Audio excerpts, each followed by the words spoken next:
Hi, today I'm going to do a video on my camera collection. I did one a few months ago, like 6 months ago now, and the camera collection has grown and shrunk and grown and changed and gone through all sorts of different revisions. I'm going to start off with my digital cameras. There we go. So the first one, this is broken completely now, unfortunately. The first ever vintage DSLR I ever bought was a Nikon D70S. Really nice camera, great colors, 6 megapixels, so nice little, tiny little files, really comfortable to hold. I mean, it's got a really nice grip on it, absolutely fantastic grip. I think it's sort of shaped after the F80, sort of. Talking of the F80, I have a. Oh, do I have it? Yeah, I do. It'd be stupid if I didn't have it.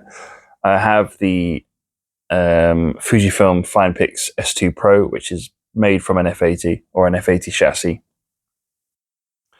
Really awesome camera. It's got 12 megapixels from 2002 with 12 megapixels from a 6 megapixel sensor.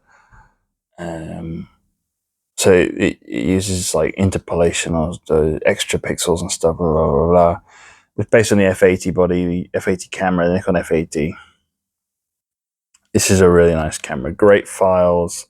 Runs on AA's. I've just done a video on it. You can check that out on my channel. It runs on AA's and two CR123s. Which is kind of a pain in the ass, kind of not, because disposables are easy to get hold of and they don't need charging up. But I do put rechargeables in there anyway, just to save money. My next Nikon body is the D200, Nikon D200, legendary camera, really nice professional camera. I do lots of pro work with this, and nobody's complained so far. So this one is 10 megapixels. 10 megapixels. It's got great little files from it, fantastic colors, lots and lots of options. I gave one of these to my friend Lucy, and she uses it for astrophotography. And I'm going to see if I can get permission to put one of her pictures up, because it's really good. But I want to show you how good this camera is at astrophotography, because she went down to down south and basically spent 2 weeks down there in a static or something, and was out every night shooting and got some amazing shots of the Milky Way. So I'm going to see if I can get her pictures up on there. That would be good, because this thing's bloody brilliant, absolutely brilliant. And you don't need, I mean, it costs less than 100 quid with the grip. You don't need the best stuff to do the best stuff. This completely proves that. Next digital is Olympus E420. I have 2 of these. I had 2 of these. Oh, there you go. I've got 2 of these. This is my very lightweight journalism setup. I put a 14-42 on one and a 40-150 on the other, and go crazy. But these are really nice. They've got the same sensor as the E520, which I'm going to bring up next. So I'm going to talk about the sensor on that one. But they're smallest DSLR ever. Fantastic, really lightweight, really small, brilliant colors. E520 has got the same sensor, except this one's image stabilized, and it's actually got a proper grip on it rather than a little tiny thing. This thing's fantastic. I've got 7300 on here, which is the equivalent of a 140-600. So this is my lightweight street photography camera. No, lightweight wildlife camera. I've got some good shots with this. I've got pictures like a Eurasian jay and stuff. Really nice, really good stuff. Really compact and small for a wildlife photography camera. If you wanted to get a 140 to, let's say, 150-600 on full frame, it would be enormous and impossible to carry, you know, for miles and miles without hurting yourself. Especially around your neck, you can't carry 150 to 600 around you with like this hanging off the camera. It has to be on the strap, which is, in my opinion, pain in the ass because I don't like my cameras. I see lots of old guys like the reservoir and stuff. They have their cameras hanging down here, and it's just a pain in the ass. So I love that camera for wildlife. Those are the digital cameras. Those are the vintage digital cameras. I have a modern digital camera which I use for film scanning. It's a Canon EOS 100D. I don't use that for photography anymore. It just doesn't fit into my style. So, right, for film cameras, start off with, I've got them all laid out next to me. The Nikon FM, fantastic camera, amazing camera, classic, an absolute classic. Will take an explosion and carry on, you know, shooting. You could bash into this all day, and it will just carry on. It's got some great features, like a self-timer mirror lockup, locking shutter collar there. There's you turn that and it locks it. People say you'll get the FM2 because it's got the 4,000th of a second. When have you ever used a 4,000th of a second? Except if you're stuck outside with P3200 on a 1.4 lens and you're trying to do portraits, and it's California. It's 2,000ths is where I'd say would be good, but 1,000th will do fine because overexposing film is never a bad idea. So, should do some mechanical ones. Casina CT1A, another fantastic camera. Really, this one is a hidden gem. This is truly hidden gem. Based off of sort of the look is stolen from the FM and the FE2. This is the base of the Bessa R2, R3, R4, the Bessa rangefinders. The shutter is based off of this camera, and it's absolutely a tank, really cheap. So you don't worry about, you know, throwing it about, but it's also really, really tough. And again, if you're going to base one of the best rangefinders ever made, excluding anything Leica, if you're going to base one of the best rangefinders ever made off of this, it's got to be good, right? It takes Pentax came out as well, and I've got the 1.7 on there, which is a really awesome lens. This is technically mechanical. The Olympus Trip 35. Really, really wonderful little camera. I took this on holiday as my only film camera once, and I did not miss. I didn't miss anything. I wasn't like, oh, shred. Oh, you know, I just got on with it, and it was absolutely fantastic. Mine's a little bit broken. It needs cleaning on the inside because sometimes the shutter will stick and the aperture will stick, and it basically just got oily. So I need to open that up and have a look. More mechanical. Look, this one's beautiful. Ricoh 500G. This is a full rangefinder. This isn't zone focus, but it's the size of the Olympus Strip 35, and it's a full rangefinder. The only bad thing about this is the seals. You have to basically, if you buy this camera, you have to redo the seals because it has a stupid amount of seals. You can see there, it's got a dumbass amount of seals. I don't know why they designed it like that, but they did. But yeah, it's got a 40mm lens, 2.8, really nice. It has an automatic mode, but mine doesn't work. Have I got a battery in this? No, good. More mechanical wonder. Zorky. Should we go Russian rangefinder? Zorky 4. I repaired this myself. That's beautiful. That's just clean as hell. Wonderful. Great lens on this. The Jupiter 8. I was going to say Jupiter 12, but that's a 35mm. Zorky 4, fantastic. You'll notice a lot of the self-timers missing on my cameras because I take them off. Because fuck self-timers. If you really need one, get an Auto Nips. Self-timers are dangerous to use. They always jam up. I hate them. And yeah, this is a great rangefinder, fantastic little rangefinder. Really bright viewfinder on that. Brightest viewfinder of all the Russian rangefinders I've used. Yeah, easy to repair as well. Fantastic to repair. Do another Nikon or a Nikon Mat. That is heavy sounding, dude. That's chunky. Yeah, hope you're picking that up on that. This is a Nikon Mat. This is from the 60s. This is an FDN. This is a really full featured SLR. It's got mirror lockup, all the way to 1,000th of a second, depth of field preview, self timer, M&X output, so you can use bulb flash on it. Doesn't have a hot shoe, so yeah, it's basically they took the Nikon F and then put a vertical shutter in it and called it a day. The size of it it's really chunky, and again, this one's covered in bash marks and stuff, and really tough, really crash proof. Okay, more mechanical goodness. We're going Minolta now with the SRT Super.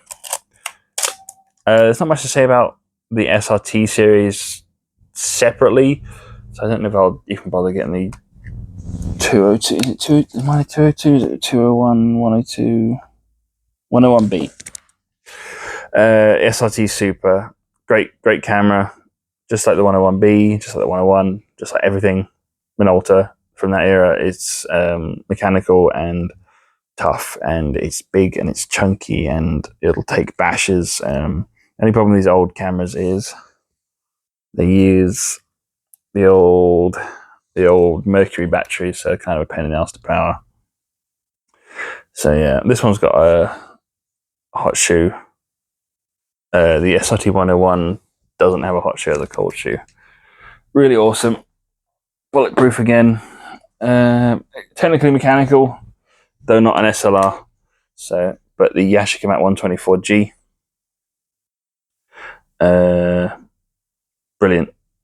Brilliant, nice bright screen because of the 2.8 viewing lens.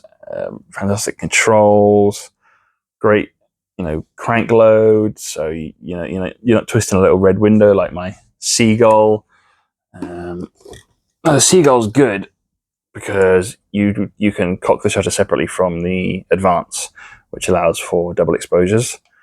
Really nice lens on this as well. A bit duller screen, but again, the controls are basically the same, and yeah, but it just has the red window on the back. Oh, it's got film in it. I almost opened it, making sure it's got film in it. Yeah, great little lens. Bit less reliable than the Yashica Mat, if people are to be believed. Mine was broken. Mine had the self timer stuck on, so I was like, well, may as well just try this. So I held the shutter button down, very slowly pushed the self timer open, and it clicked and worked. So, yay!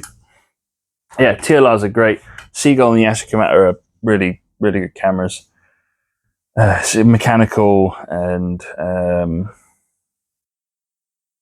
reliable. Well, people say the Seagull isn't reliable. I've not had any trouble yet, and lots of people I know haven't had any trouble with them. So, who knows? Look, another hidden gem, the Petri S2, 7S2. Really tiny little fixed lens, 45mm 2.8 lens. Really bright viewfinder. It's like 0.7 magnification, so it's outside of the actual frame is like here, and the things like here, so you can see a lot and really compose. So my dog's snoring. Sorry. Really good hidden gem if you want a fixed lens rangefinder and you can't afford like a Fed 4. Mine's fucked because it's my first ever repair project, but this is a great little rangefinder. But if you cannot afford a straps everywhere, bloody.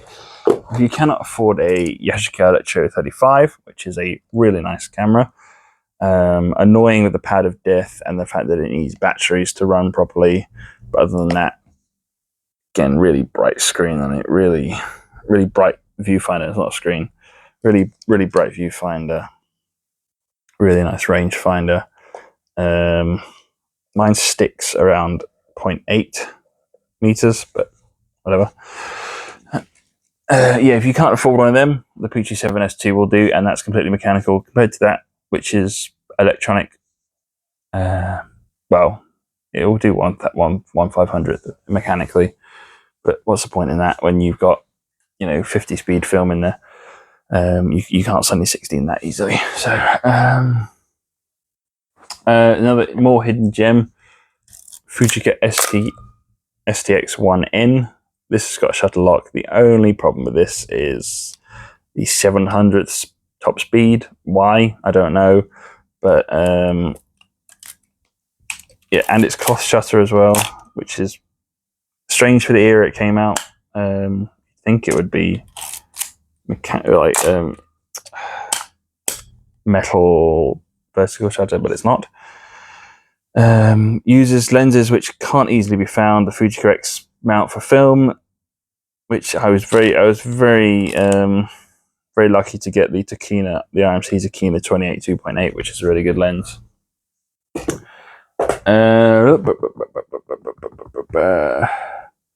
Do some little ones. There you go. Oh, isn't it cute? The Minox. Which one's mine? 35 EL. There you go. It was on. It's there, not there. This is a wonderful little camera. I really like this. Not got many shots with it because I need to repair it a little bit, but it's really cute. Get a rangefinder on the top, and it's basically just completely usable. Oh, yeah, really awesome. I think the entire bottom comes off a bit like a Nikon F. So it's a bit tricky to load, but basically sort of like a Rolly 35 in its use. Olympus XA2, really good little camera. Electronic, like the Minox. This one's completely auto exposure. The Minox is aperture priority. This one's zone focused to 3 zones, so far away, close up, and mid range. The Minox tells you the actual distance. Yeah, this is really nice. Awesome lens on this. Great little party camera. So load some 800 speed film in it. Go crazy. Click, click, click, click, click. Amazing. I have handheld this down to, I counted maybe quarter of a second. So I go, and it's sharp as anything because of the tiny leaf shutter. Do some electronic Nikons. This is the N8008S or N8008S or N-boobs. Another great camera. It supports Nikon screwdriver lenses and manual focus AIS lenses. This is really nice. It is cross-compatible accessories with the F90X or N90S. This is probably my favorite auto advance. It's not very comfortable, unlike the F80, but it's probably my favorite auto advance autofocus camera just for the features of it. Supports AFS lenses and AFS-G lenses. No vibration reduction though. So there's that. But yeah, it's got all the emojis, the SMAP, spam, PESM, whatever. It's got two focusing zones, so you can have like a wide focus or point focus. It's got matrix metering, center weighted, and spot. Matrix Meeting is really good on this camera. You set the ISO up to 6400. It's got drive mode. I would show you the drive, how fast the drive mode is, but I have a roll of Phoenix 1 in here, which is now rare. So I'm not going to go wasting that. Yeah, it's not. People say it's comfortable. I don't find it comfortable all that much, but it's compatible with lots and lots of modern Nikon accessories like cable releases and stuff. Talking of modern Nikons, this is the F80, which is unrivaled in comfort for me. This is a really comfortable camera. I really like this camera because it uses a manual release in the shutter button, which is not a thing. It's not a thing that's done on advanced autofocus cameras ever. I think this is probably the only one I know of. More electronic cameras. The Canon AE1 with this one's got my 51.4 in it. This is my low light camera because it can go up to 3200 ISO and has a 1.4 lens. So I took this to Liverpool and got some great shots. I fixed the Canon cough on it myself. I also fixed the magnets and the blah blah blah. So yeah, I need to get a motor drive for this because I think it'd look sweet with a motor drive. Because the motor drive doesn't have a grip. It's just a chunk on the bottom. Canon T70. This is, I don't really use this, but I just love having one because they're just awesome cameras. Again, FD mount like the Canon AE1, so it uses the same lenses. So I could use the f1.4 in this, and I should, because the screen on this is the brightest screen ever. I officially think this is probably easier to focus with than an autofocus camera that does it for you, because sometimes the autofocus messes up, and with this you are completely in control, and it's incredibly bright. It's so bright, it looks like I'm outside and I'm in my house. Like this, even with a with this 2.8 or 3.5, even a 4, beautiful. Minolta 7000. This is my first ever autofocus auto advance camera.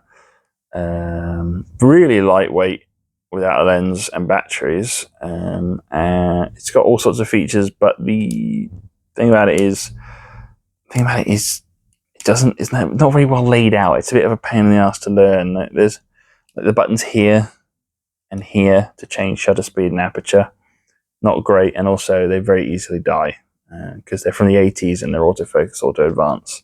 So they're full of electronics from the 80s, and they just die, unfortunately. And mine is having trouble working. So my very first film camera ever, the Ricoh KR10 Super. What a wonderful camera! It's got automatic exposure mode, and from bulb to 1,000th of a second, and you think, okay, so what? It goes bulb to 1 second? No, it goes bulb to 16 seconds is an option you can choose, so you can have your shutter open for 16 seconds. That's, it's more than a quarter of a minute. That's quite a long time. It's good for light trails and stuff. If you're going to do, not star trails, but light trails, like if you haven't got a cable release and you want to do quick, wall spinning or whatever, this is great for that because it does open for 16 seconds. Is that it? I think that's it. I've done the Nikon. Oh, I've got 2 of these. Again, like the Minolta, but the XGM, fantastic. Great little camera. My only camera with a 35mm lens, so I keep that round. Oh, I haven't done the Kiev because it doesn't work, so I'm not really a fan of it. Yeah, these are hard to get working. The Kiev's great, but it's hard to get working, and it's slow and stupid and kind of ugly. Yeah, I hope that's all right. Video is 24 minutes long, which is longer than I wanted it to be. But yeah, just telling you a little bit about cameras and everything. Thanks for watching. Bye bye.